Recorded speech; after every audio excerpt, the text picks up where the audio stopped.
नमस्कार friends, UP competition classes के channel से मैं आलोक चौहान आप सभी का हार्दिक स्वागत करता हूं।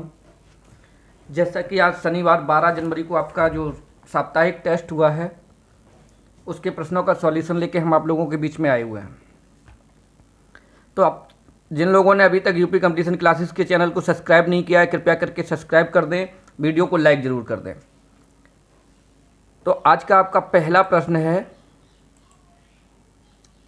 जिसमें कह रहा है निम्नलिखित के आधुनिकीकरण का सूचक कौन सा तत्व है। आधुनिकीकरण का सूचक कौन सा तत्व है। तो इसमें जो आपके चार ऑप्शन दिए हैं, इसमें चार के चारों ऑप्शन आपके सही हो जाते हैं। धर्मनिरपेक्षता, उद्विकार, विभिन्न जीवन शैलियाँ, बिल्कुल सही है।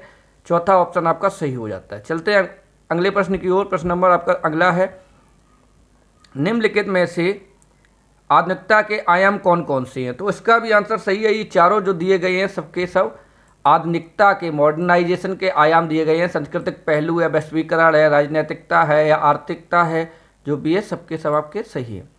230 नंबर क्वेश्चन कह रहा है कृषि व्यवसाय में आधुनिकता का प्रतीक क्या है। तो इस क्वेश्चन को थोड़ा ध्यान से देखिए, इसमें आपका चौथा ऑप्शन सही नहीं होगा। इसमें बिल्कुल कृषि व्यवसाय में आधुनिकता का प्रतीक माना जाएगा हरित क्रांति को। किसको माना जाएगा? हरित क्रांति को, क्योंकि गेहूं की खेती हो या सिंचाई के साधन हो, सबके सब हरित क्रांति के अंतर्गत ही आते हैं। इसका ऑप्शन ए सही हो जाएगा। चलते हैं अपने अगले प्रश्न की ओर। 231 कह रहा है आधुनिकीकरण का परिणाम क्या है। तो इसके जो चार दिए गए हैं, यातायात के साधनों में वृद्धि, यातायात संदेश वाहन के साधनों में वृद्धि, वस्त्र विन्यास के क्षेत्र में वृद्धि, उपरोक्त सभी। तो सीधा सीधा इसका भी आंसर उपरोक्त सभी हो जाता है। चलते हैं अपने अगले प्रश्न की ओर। अगला प्रश्न कह रहा है पर्सनालिटी शब्द की उत्पत्ति पर्सोना से हुई है, यह किस भाषा का शब्द है। चार ऑप्शन आपके सामने हैं, लैटिन, ग्रीक, फ्रेंच, अंग्रेजी। तो ये जो पार्सोना शब्द है, पार्सोना इसका हिंदी अर्थ होता है मुखौटा। मुखौटा का मतलब होता है बहावरण, देखने के कुछ और दिखाई दे ऊपर से। कुछ लोग नहीं, मुखौटा किसे बोलते हैं, कुछ लोग एक जो नकली फेस लगा लेते हैं, बच्चे जैसे खेल खेल में लगा लेते हैं। तो इसका क्या सही आंसर हो जाएगा? माफ करिए, इसका सही आंसर लैटिन। जो पर्सनैलिटी शब्द की उत्पत्ति पार्सोना से हुई है, पर्सोना लैटिन भाषा का शब्द है। ए ऑप्शन इसका एकदम से राइट है। चलते हैं नए प्रश्न की ओर। 233 कह रहा है व्यक्ति संस्कृति का प्रतीक पक्ष नहीं है, यह कथन कैसा है? सत्य है, असत्य है? तो ये कथन आपका बिल्कुल असत्य है। ऑप्शन नंबर बी इसका सही आंसर हो जाएगा, असत्य है। चलते हैं अगले प्रश्न की ओर। प्रश्न नंबर 234 कह रहा है निम्न में से कौन सा कथन सत्य है। तो इसमें से संस्कृति और व्यक्तित्व दोनों एक दूसरे से निर्मित है। बिल्कुल सी ऑप्शन आपका एकदम सही जाएगा। सी ऑप्शन इसमें एकदम से राइट हो जाएगा। जो सी ऑप्शन आपका दिया गया है ये एकदम से आपका सही है। प्रश्न नंबर 235 कह रहा है व्यक्तित्व एक गतिशील अवधारणा है, यह कथन किसका है। व्यक्तित्व एक गतिशील अवधारणा है, यह कथन किसका है। इसमें आपको चार ऑप्शन देखने को मिलेंगे। पहला ऑप्शन है, यहाँ पे आपको दिखाई दे रहा होगा सत्य, दूसरा है असत्य, तीसरा है विवादास्पद। तो व्यक्तित्व एक गतिशील अवधारणा है, यह कथन बिल्कुल सत्य है। कैसा कथन है? सत्य है। इसका मतलब हम चलते हैं, इसका आंसर हो जाएगा, थोड़ा आपको बड़ा करते हैं, इसके ऑप्शन शायद ना दिखाई दे रहे हों, थोड़ा और जूम कर दें। तो इसका आंसर सत्य बिल्कुल सही हो जाएगा, option number A. Question number 236 का श्रीनिवास के अनुसार पश्चिमीकरण की प्रक्रिया में वृद्धि। तो क्वेश्चन नंबर इसमें 236 कह रहा है श्रीनिवास के अनुसार चार ऑप्शन दिए गए हैं। संस्कृतिकरण की प्रक्रिया को मंद हो सकती है, प्रक्रिया तीव्र हो सकती है, ना मंद ना तीव्र हो सकती है। तो इसका आंसर, अगर इसमें पश्चिमीकरण की प्रक्रिया में वृद्धि हो जाए तो संस्कृतिकरण की प्रक्रिया मंद हो जाएगी। ठीक है, कैसी हो जाएगी? मंद हो जाएगी। ऑप्शन नंबर एक इसका बिल्कुल सही है, ए ऑप्शन सही है। चलते हैं अगले प्रश्न की ओर। निर्जाति समूहन के सिद्धांत के रूप में निर्जातीयता में निहित है। क्वेश्चन नंबर 237 में बिल्कुल सही आंसर हो जाएगा ये सभी। सबके सब इसके सही आंसर दिए गए हैं। चारों ऑप्शन आपके सही है एकदम से, ये सभी। चलते हैं अगले प्रश्न की ओर। आधुनिकीकरण के क्या दुष्परिणाम सामने आए हैं। अपराध में वृद्धि हुई है, व्यभिचार को बढ़ावा दिया गया है, भ्रष्टाचार में वृद्धि हुई है। तो आपका इसमें भी बिल्कुल चौथा आंसर बिल्कुल एकदम से ठीक हो जाएगा, ये सभी। चलते हैं अगले प्रश्न की ओर। समाजशास्त्री आधुनिकीकरण को निम्नलिखित में से क्या मानते हैं। जो समाजशास्त्री हैं आधुनिकीकरण को क्या मानते हैं। 239 का आंसर हो जाएगा प्रतिक्रिया भी मानते हैं और प्रतिफल भी मानते हैं। उपरोक्त ऑप्शन इसका तीसरा सही है, प्रतिफल और प्रक्रिया दोनों। चलते हैं अगले प्रश्न की ओर। अगला प्रश्न कह रहा है बृहद परंपरा के तत्वों का नीचे की ओर विकास होना और उसकी छोटी परंपरा के तत्वों में मिल जाना कहलाता है ग्रामीयकरण। क्या कहलाता है? ग्रामीकरण ऑप्शन दिया गया है, शायद आपका ए ऑप्शन है ग्रामीकरण।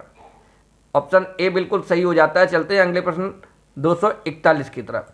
ग्रामीकरण एक स्थानीयकरण की प्रक्रिया है। ग्रामीकरण एवं स्थानीयकरण की प्रक्रिया है। यह कथन किसका है? तो यह कथन आपका हो जाता है मैकम मैरियट का।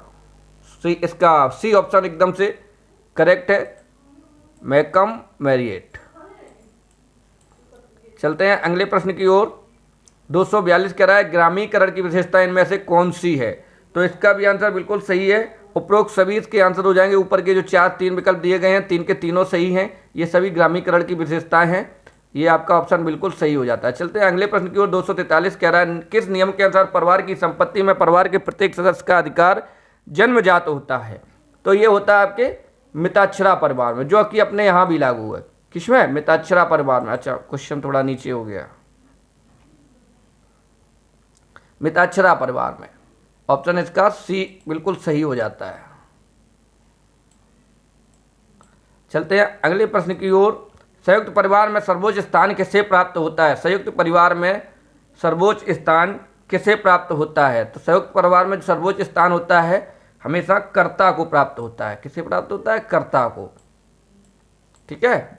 अगला प्रश्न कह रहा है मातृ सत्तात्मक परिवार होता है जिसमें विवाह के बाद पत्नी पति के घर जाकर रहती है। नहीं, बिल्कुल गलत है। एक स्त्री कई पत्नियों की पत्नी हो सकती है, एक स्त्री कई पतियों की पत्नी हो सकती है। ये भी आंसर इसका बिल्कुल गलत है। अगला ऑप्शन देखते हैं क्या कह रहा है, 3। तो इसका ऑप्शन नंबर तीसरा बिल्कुल सही हो जाता है। पुरुषों की तुलना में स्त्रियों की ऊंची स्थिति होती है, स्थिति ऊंची होती है। माता की पूजा होती है, ये भी आपका ऑप्शन गलत है। तो सी ऑप्शन सही है इसमें। 246 नंबर क्वेश्चन कह रहा है निम्नलिखित में से परिवार की विशेषता क्या है? सदस्यों के सीमित दायित्व, व्यक्तियों की भावनाओं की प्रधानता, छोटा आकार, सदस्यों का अल्पकालीन प्रभाव। 246 का बिल्कुल आंसर सही है, छोटा आकार। परिवार की विशेषता क्या होती है? छोटा आकार।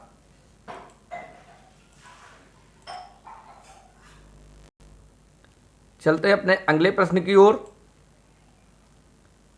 जिसमें विभिन्न व्यक्ति समूह एक दूसरे के साथ संगठित रहते हैं। बिल्कुल सही बात है, वही सामाजिक संरचना है। यह कथन किसका है?